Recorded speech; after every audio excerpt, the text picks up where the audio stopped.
get you reap the rewards like Galamsey.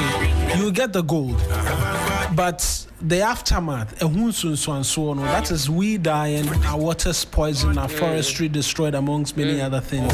And every time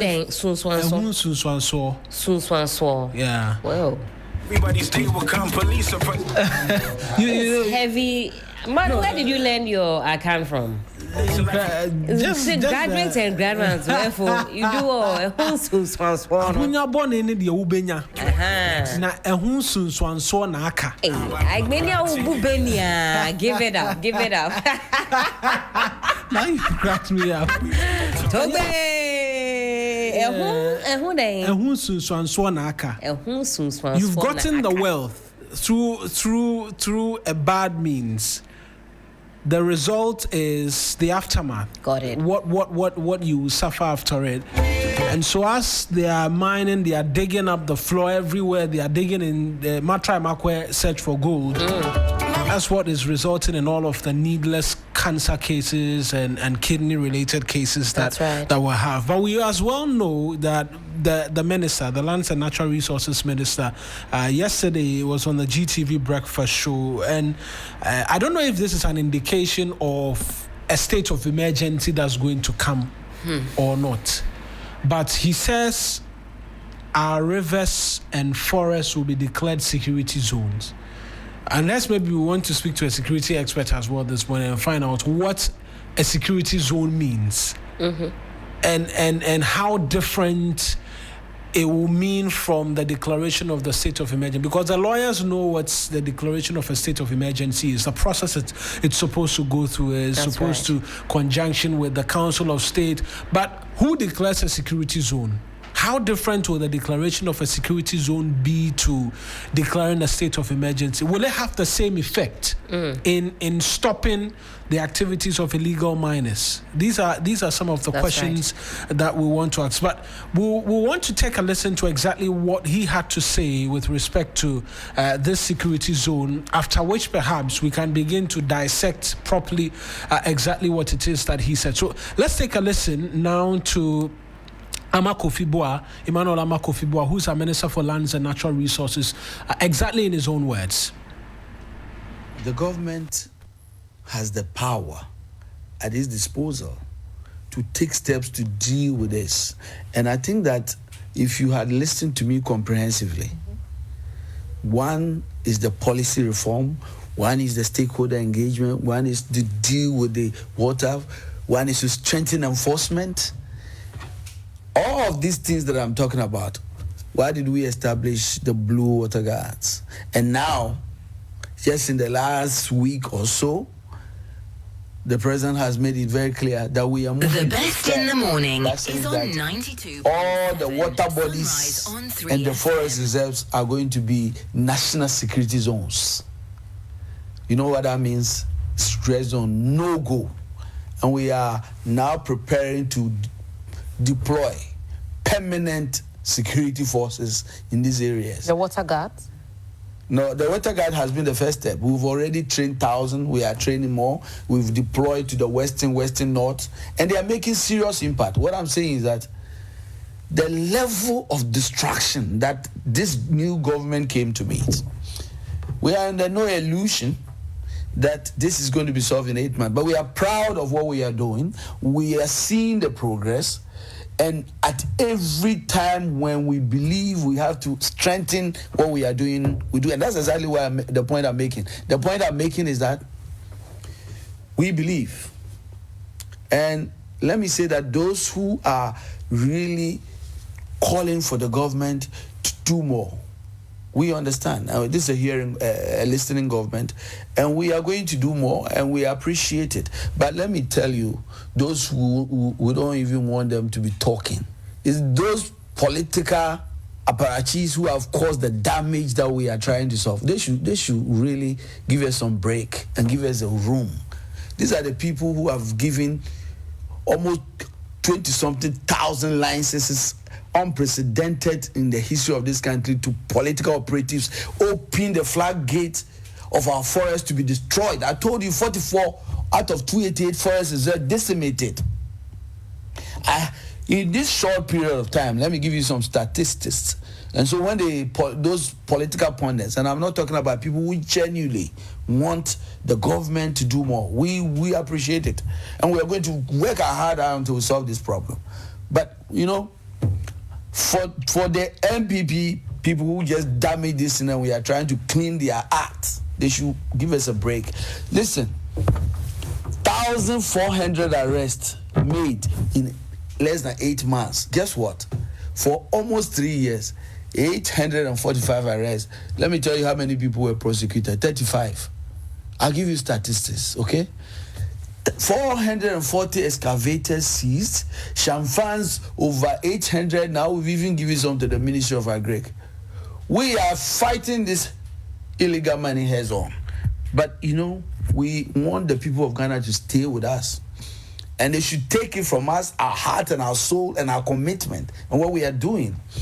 And for those who genuinely want us to do more, we are saying that on a daily basis, we are checking our strategy and strengthening it. Okay. We've heard them about emergency, and we are moving to declare security zones. And the president is saying that all these are at our disposal. The state of emergency is at our disposal, but we believe that what we've laid down now must work. The government has the power at its disposal to take steps to deal with this. And I think that if you had listened to me comprehensively, one is the policy reform, one is the stakeholder engagement, one is to deal with the water, one is to strengthen enforcement. All of these things that I'm talking about, why did we establish the Blue Water Guards? And now, just in the last week or so, the president has made it very clear that we are moving a step that says that all the water bodies and the forest reserves are going to be national security zones. You know what that means? Stress zone, no go. And we are now preparing to deploy permanent security forces in these areas. The water guards? No, the water guard has been the first step. We've already trained 1,000. We are training more. We've deployed to the western north, and they are making serious impact. What I'm saying is that on 3FM, the level of distraction that this new government came to meet, we are under no illusion that this is going to be solved in 8 months. But we are proud of what we are doing. We are seeing the progress. And at every time when we believe we have to strengthen what we are doing, we do. And that's exactly the point I'm making. The point I'm making is that we believe.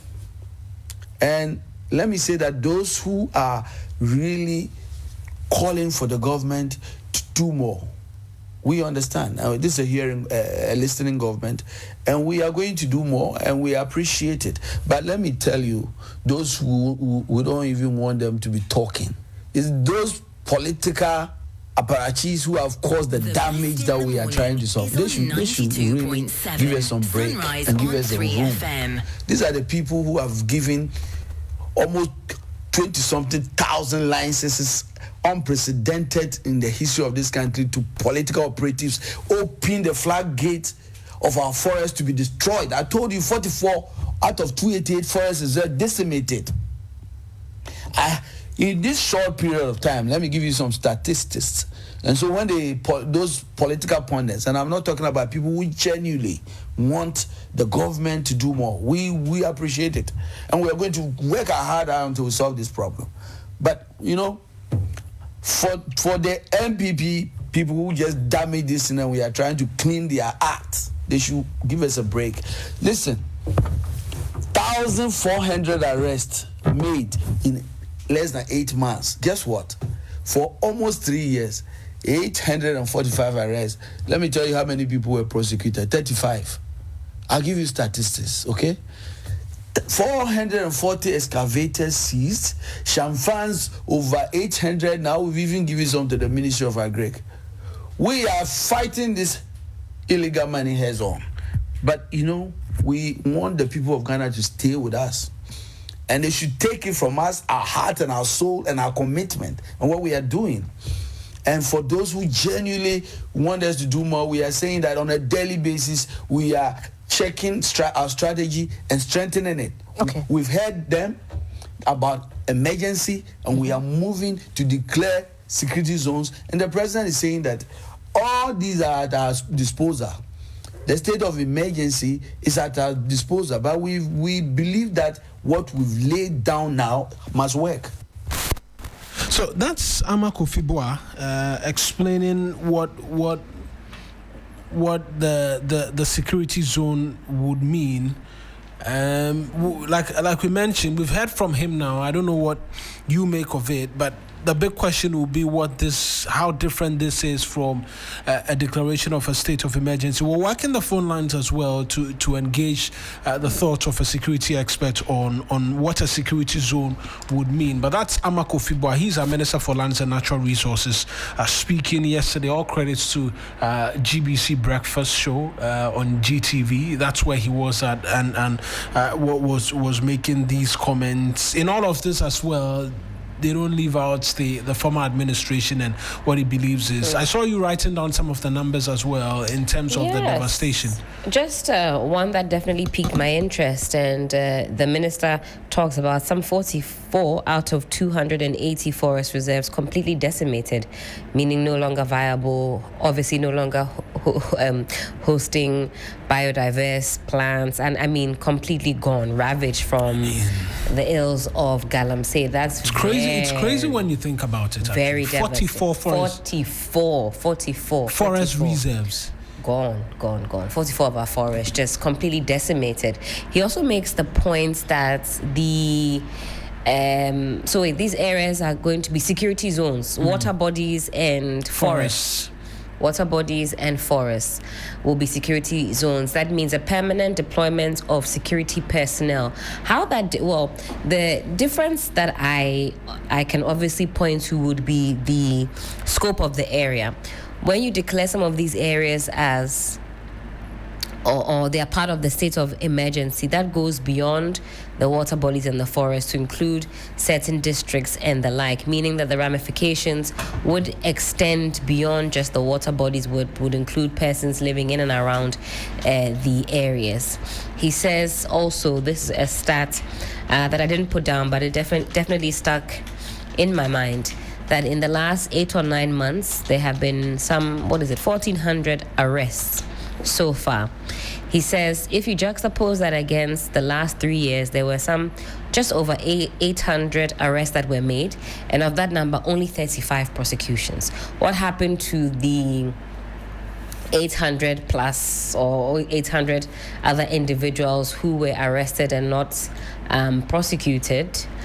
Only God knows. Probably returned to the water bodies, probably returned to the forest. That's another stat that I think that we could also be focusing. But beyond these arrests, we've seen a lot of arrests, and I'm sure before the year ends, we could potentially be going to another 1,000 arrests, because just now on X, I saw some arrests have been made. Some arrests have been made again. Some arrests have been made very recently. Some heavily armed men who went back into a forest reserve that they were chased out of. So we know that those that are involved in this illegal and irresponsible mining, they are relentless. And that's why the calls for government to also be relentless are there. We're also still seeking to see what exactly are the main differences between calling for a state of emergency and declaring these areas a security zones. And I'll be very eager to see if that is just as drastic a measure as we're hoping calling for a state of emergency is. Permanent stationing of our security personnel, that sounds as though it could certainly make a difference. So we wait and see. We'll wait and see. But in all of this, even as we try and await the arrival of some of our experts on this conversation, I'm by myself trying to ask or do a quick search as to how different this state of emergency will be to declaring an area a security zone, amongst many things. We know what a declaration of a state of emergency is, at least based on earlier readings and having had conversations in the past with some of the experts. There's a fair understanding as to what a state of emergency is, but how different really is the question. How different is the declaring of a state of emergency and then as well declaring a place, a security zone is one of the many things that we'll be seeking to get answers from today.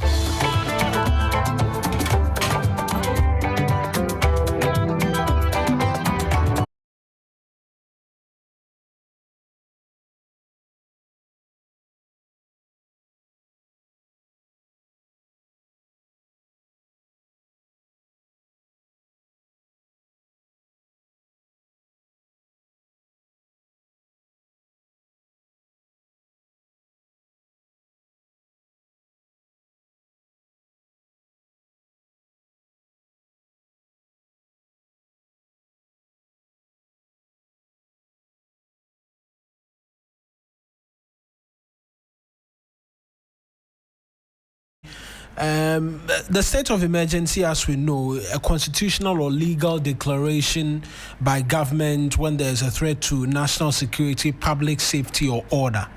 That's what we know, and it requires that you have to go to the president to consult with the Council of States. It will have to be published in the Gazette. You have to be going to Parliament for a renewal, amongst many other things, and it temporarily will as well limit certain constitutional rights. Example: freedom of movement, assembly, speech, amongst many other things. So that's what the state of emergency would look like. But on a security zone, an area will be, and this is just, we're all just doing Google right now in terms of what a security zone is. An area is described as security agency, an area designated by security agencies as sensitive, volatile, or high risk due to conflict, tension, or criminal activity, and it will be declared by either the Interior Ministry or the Council, or the National Security Council, amongst many other things. It will not suspend constitutional rights across board like we will see in the declaration of a state of emergency, but movement and activities in these areas will be heavily restricted. So there are bits and pieces in terms of similarities, but I think that the state of emergency will see certain constitutional. So when this place is we can even use the presidency as an example. It's a security zone, right? You can't take pictures there so easily. You can't do certain things because it's a security zone. You can't walk around. Jaywalking and the likes might not necessarily be something you can do easily there.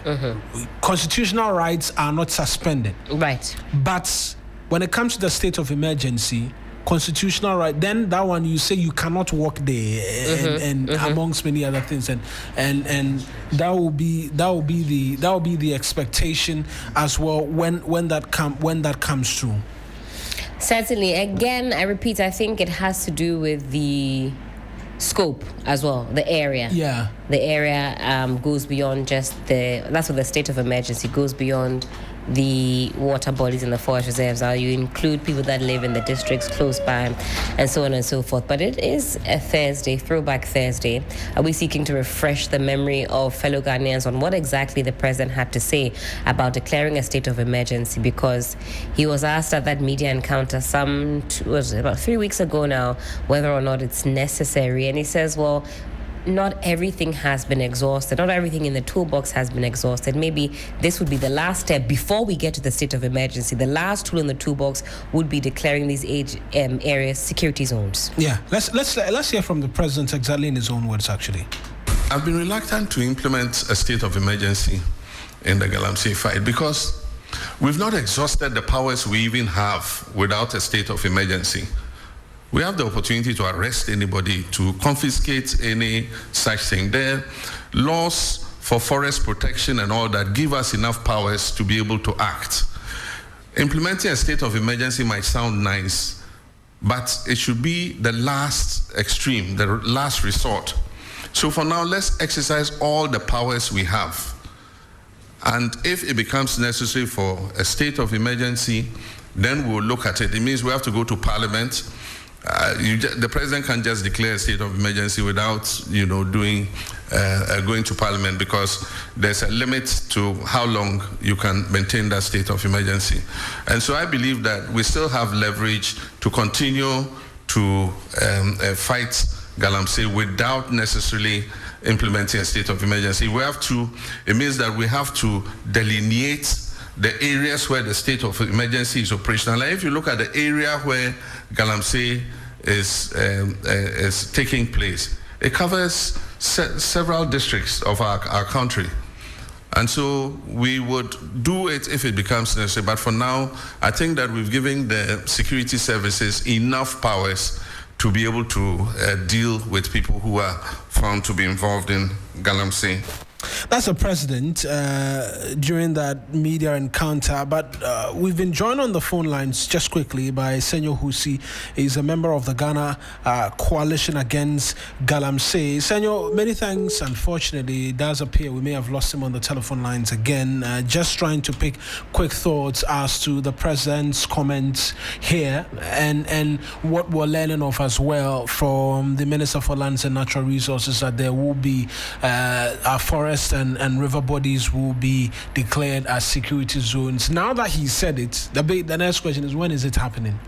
Because you've come to say that you're going to declare the places security zones. When are you going to do it?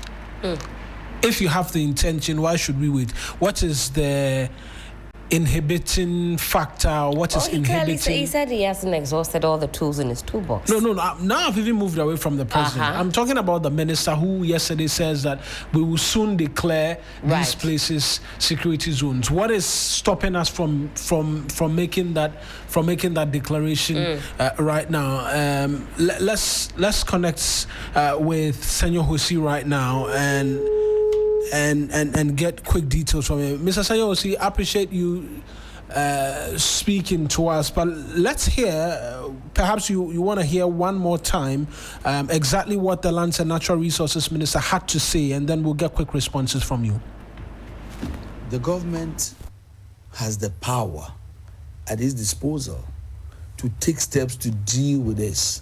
And I think that if you had listened to me comprehensively, one is the policy reform, one is the stakeholder engagement, one is to deal with the water, one is to strengthen enforcement. All of these things that I'm talking about, why did we establish the Blue Water Guards? And now, just in the last week or so, the president has made it very clear that we are moving a step that says that all the water bodies and the forest reserves are going to be national security zones. You know what that means? It's red zone, no go. And we are now preparing to deploy permanent security forces in these areas. The water guards? No, the water guard has been the first step. We've already trained 1,000. We are training more. We've deployed to the western north, and they are making serious impact. What I'm saying is that the level of destruction that this means. So that's the Lands and Natural Resources Minister. Mr. Osi, the president says we're moving a step further. We're declaring all of our rivers and forests national security zones, no-go area. Does this satisfy you, and does this quench the thirst for a declaration of a state of emergency? Yeah, good morning. The summary of the matter is simple. We have a problem with our water bodies. We have a problem with our forest reserves. Our forest reserves, they actually feed back into our water bodies. They filter the water that goes in. They actually navigate water in there. They actually sustain life for today. They sustain life for tomorrow. We need to protect them. We ask for a state of emergency so that the state can define far-reaching powers that enables it to ruthlessly deal with the matter. His Excellency, the President, signed a pact with the Coalition Against Galamsey, which I'm part of, which used the word ruthlessly. The effect of everything will come to one matter. Our rivers improving. The forest reserves getting better. So I really appreciate the Lands Minister. In all honesty, I'm so proud of the work he's done. I'm proud of the dedication he has had. We have worked closely with Amabwa. I know clearly his heart. I know the weight of responsibility and consciousness he has. He's a good man. But we need more good men to help him win. The president needs to surround himself with more good men to help him win. If we've done water gas, we've done all that blah, blah, blah, and we get to a situation where a place like Kwanyako or whatever, and the River Densu is also lost, then what was the impact of our intervention? We are doing this, we are doing this, we are doing that. Now we are all tired. Whatever you are doing, let us see the results. So we are making the case. Going forward, for every water processing plant in this country by the Ghana Water Company Limited, they should be required, just like we were doing with our Kosovo water level when we had a crisis. These water plants should be required to publish the turbidity of the water they are processing every single day. So whichever area or district you are, the water you are drinking, you will know the quality that is being processed. That should be a first check. So I'm happy. You want to deploy people out there. You want to make it a no-go zone, which is one of the things that a state of emergency we were hoping would achieve. Clear up the place, not in speak, but in real action. Go after the people, including your own people. Your own people. Let us see proper commitment from the state. It is heartbreaking what we see on our screens. These are human beings. They are fellow Ghanaians. They are fellow citizens of this state. Is that the water they should be drinking? Go and look at the Densu. I was a salesman, and I drove around this country selling all kinds of things. I know my rivers. I know it when I pass by the Pra. I know when I cross over the Cobra. I know what those rivers look like. The estuaries were beautiful. They were sights to behold. What is this? We did Nkrumah first. When? Just this past weekend. The lance minister went over his own river, going to his own constituency to celebrate Nkrumah. His heart sank. You can't act as a human being and go past that thing as if it doesn't matter. And people were fishing in that poisonous water. My brother, it is no more even about just the water. Even the food from which we eat is now being poisoned by these. What reports are we not getting now from Central Region? The tubers are poisoned. Our leaves are poisoned. The food that people eat is now carrying these poisonous chemicals. What would the people eat? What would they eat? What would they drink? What type of water would they cook with? So we sit in Accra as if Accra is just Ghana, and we don't care. It is painful. It is painful. We can't act like a people without a conscience, a people without values, a people without a heart. God forgive us. God forgive us. We are evil people. We sit in this and we discuss it like politics. We are fools. It is coming to our doors. It is going to your friends. It is going to your family. If not today, it will be tomorrow. Why should other people just like us suffer? Why should mothers give birth to children and see their children run away because they have given birth to aliens? All because the water and food that they fed on were poisonous and destroyed the future of a soul. We can't continue this heartlessness. Right. We have to act. And it beholds on every one of us. It beholds on you, the media, to sustain the conversation. It beholds on everyone who is listening to take action in their corner. Right. If it is posting something on your social media, condemn this, do so. When you have to step up for social action, if we call on you to go and occupy Flagstaff House, call on you to take a peace walk, call on you to do something, do it. Because it's about the future of our country. We can't all be importing drinking water when we've been blessed with so much. Can you imagine for a moment if all that has been happening, that's destroying our rivers, is what Burkina Faso was doing to us, and our water was getting that destroyed, what would Ghana have done? Well, would we have not initiated war by now against Burkina Faso? I'm sure we would have, but and then we are sitting here and we are watching ourselves in the name of politics. Right. We are playing Chaskili. We appreciate you joining us this morning as well and sharing your thoughts with us, Senor Husi. Thank you. That's Senor Husi. He's a member of the Ghana Coalition Against Galamsey, speaking to us this morning as well. I will just wrap up a conversation. We look forward to that declaration, since it's coming directly from the president, that there will be a declaration of state security zones. But most certainly, this is a subject matter that will stay on tomorrow as well, because we all throughout the week have been having the Galamsey conversation as well. Quick birthdays before we run out of the studio. This one, happy birthday to Reverend Dr. Colleen Opoku Amwabeng, aka Nanam